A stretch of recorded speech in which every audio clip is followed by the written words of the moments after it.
Hi അസ്സാം വലൈക്കും. അപ്പോൾ ഇന്ന് ഒരു ഈവനിങ് വ്ളോഗായിട്ടാണ് കേട്ടോ വന്നിട്ടുള്ളത്. അപ്പോൾ ഇതാ ഞാൻ വൈകുന്നേരം മക്കളൊക്കെ സ്കൂൾ വിട്ട് വരുമ്പോഴത്തിന് ചിക്കൻ നഗറ്റ്സ് ഉണ്ടാക്കാൻ വേണ്ടിയിട്ട് അങ്ങനെ കിച്ചണിൽ വന്നതാണ് കേട്ടോ. അപ്പോൾ ഇതാ ഞാനൊരു മിക്സിൻ്റെ ജാറിലേക്ക് ചോപ്പറിലേക്ക് ചിക്കൻ്റെ ബ്രസ്റ്റ് പീസ് ഇട്ട് കൊടുത്തിക്കണേ. ഇനിയിപ്പോൾ അതിലേക്ക് ഒരു 3 പച്ചമുളക് എരിവിനനുസരിച്ചിട്ട് ചേർത്ത് കൊടുക്കുക. ഒരു 3 അല്ലി വെളുത്തുള്ളി, ഒരു വലിയ ഉള്ളീൻ്റെ 1/4 ഭാഗം ചെറിയൊരു കഷ്ണം മതി കേട്ടോ. പിന്നെ ഒരു പിടി നിറയെ മല്ലിയിലയും അതുപോലെ തന്നെ ചെറിയൊരു കഷ്ണം ഇഞ്ചിയും, ഒരു ടീസ്പൂൺ ഗരം മസാലയും, അതുപോലെ തന്നെ ഒരു 1/2 ടീസ്പൂൺ ചില്ലി ഫ്ലേക്സും, പിന്നെ തന്തൂരി മസാല അത് ഓപ്ഷണലാണ്, ഉണ്ടെങ്കിൽ ചേർത്താൽ മതി. അത് ഞാനൊരു ടേബിൾ സ്പൂൺ ചേർത്ത് കൊടുത്തിക്കണേ. പിന്നെ അതാ ഒരു 4 സ്ലൈസ് ബ്രെഡും കൂടി ചേർത്തിക്കണേ. പിന്നെ 2 ടേബിൾ സ്പൂൺ ഓയിലും, പിന്നെ ആവശ്യത്തിന് ഉപ്പും കൂടി ചേർത്തിട്ട് ഇത് നല്ലോണം ഒന്ന് അരച്ചെടുക്കാം. അപ്പോൾ ഇതാ അരച്ചെടുത്തിട്ട് നല്ലോണം ഒന്ന് കുഴച്ച് കൊടുക്കുകയും കൂടി ചെയ്തിക്കണം കേട്ടോ. ഇനിയിപ്പോൾ നമുക്ക് ഏത് ഷേപ്പിലാണോ കട്ട്ലേറ്റിനൊക്കെ പോലെ ഏത് ഷേപ്പിലാണോ വേണ്ടത് അതിനനുസരിച്ചിട്ട് അങ്ങനെ ഷേപ്പ് ആക്കിയിട്ട് എടുക്കാം.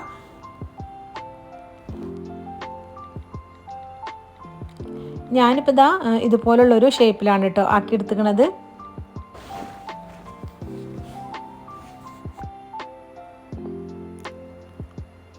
അങ്ങനെ എല്ലാതും ഷേപ്പാക്കിയിട്ട് എടുത്തേക്കണം. ഇനിയിപ്പോൾ ഇത് നമ്മൾ കട്ട്ലേറ്റിന് ചെയ്യുന്ന പോലെ ബ്രെഡ് ക്രബ്സിൽ ഒന്ന് കോട്ട് ചെയ്തിട്ട് എടുക്കും കൂടി വേണം. അപ്പോൾ അത് ഞാൻ മുട്ടക്ക് പകരം മൈദയും വെള്ളവും കൂടിയും ആ ഒരു ബൗളിൽ തന്നെ ഒന്ന് മിക്സ് ചെയ്തെടുത്തേക്കണം കേട്ടോ. മുട്ടയാണെങ്കിൽ അങ്ങനെ എടുക്കാം.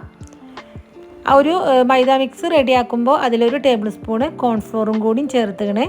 അപ്പോൾ ഒരു പുറം ഭാഗം ഒരു ക്രിസ്മസ് കിട്ടാൻ വേണ്ടിയിട്ടാണ്. അപ്പോൾ ഇതാ എല്ലാതും നമ്മൾ ബ്രെഡ് ക്രംസിലും കൂടി കോട്ട് ചെയ്തെടുത്തുക്കണം. ഇനിയിപ്പോൾ നല്ല ചൂടായ ഓയിലിട്ടിട്ട് ഒന്ന് ഫ്രൈ ചെയ്തെടുക്കുക. പിന്നെ പച്ച ചിക്കൻ ആകുമ്പോൾ വേവുന്ന തരത്തിൽ മീഡിയം ഫ്ലെയിമിലൊക്കെ ഇട്ടിട്ട് ഒന്ന് തിരിച്ചും മറിച്ചും ബ്രൗൺ കളർ ആവുന്നത് വരെ ഒന്ന് വേവിച്ചെടുക്കാം കേട്ടോ.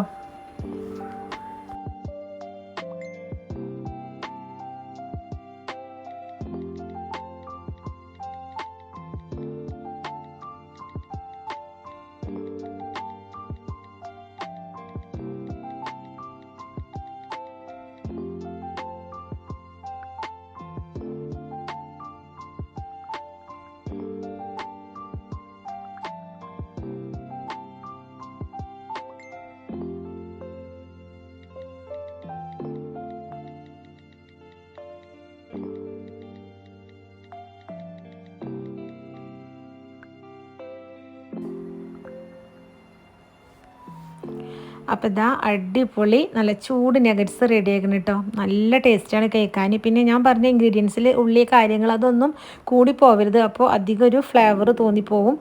അതൊക്കെ ആ ഒരു അളവിൽ തന്നെ എടുത്താൽ മതി. കണ്ടില്ലേ, പുറത്ത് നല്ല ക്രിസ്പി ആയിട്ട് ഉള്ളിൽ നല്ല സോഫ്റ്റ് ആയിട്ട് നല്ല അടിപൊളി നഗറ്റ്സ് ആണ് കേട്ടോ. അപ്പോൾ എല്ലാവരും ഒന്ന് ട്രൈ ചെയ്ത് നോക്കി. പിന്നെ ഇതാ ഇത് രാത്രിയാണ് കേട്ടോ. രാത്രിയുള്ള ഫുഡും കാര്യങ്ങളൊക്കെ ഒന്ന് ഉണ്ടാക്കുകയാണ്. എൻ്റെ റെസിപ്പിയും കാര്യങ്ങളൊന്നും ഞാൻ കാണിച്ചിട്ടില്ലെന്ന്. പൊറാട്ടയും അതുപോലെ തന്നെ എഗ് ബട്ടർ മസാലയാണ് കേട്ടോ. അപ്പോൾ എലൈറ്റിൻ്റെ പൊറാട്ടയാണ്. അപ്പോൾ അതൊന്ന് ചുട്ടെടുക്കും കൂടി ചെയ്യാണ്.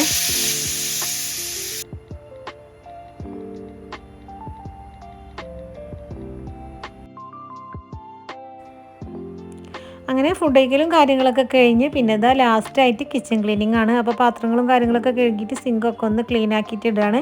പിന്നെ ഫുഡ് ഉണ്ടാക്കുമ്പോൾ തന്നെ അപ്പം തന്നെ കിച്ചണൊക്കെ ക്ലീൻ ആക്കണ കാരണം അങ്ങനെ ഓവറായിട്ട് അങ്ങനെ ക്ലീനിങ്ങും കാര്യങ്ങളൊന്നും ഇല്ല കേട്ടോ. ജസ്റ്റ് ഒന്ന് കൗണ്ടർ ടോപ്പും കാര്യങ്ങളൊക്കെ ഒന്ന് തുടച്ചിടണം. അപ്പോൾ ഇന്നത്തെ ഈ ഒരു വീഡിയോ ഇത്രേ ഉള്ളൂ. അടുത്ത നല്ലൊരു വീഡിയോ ആയിട്ട് കാണുന്നത് വരെ എല്ലാവർക്കും അസ്സലാമു അലൈക്കും.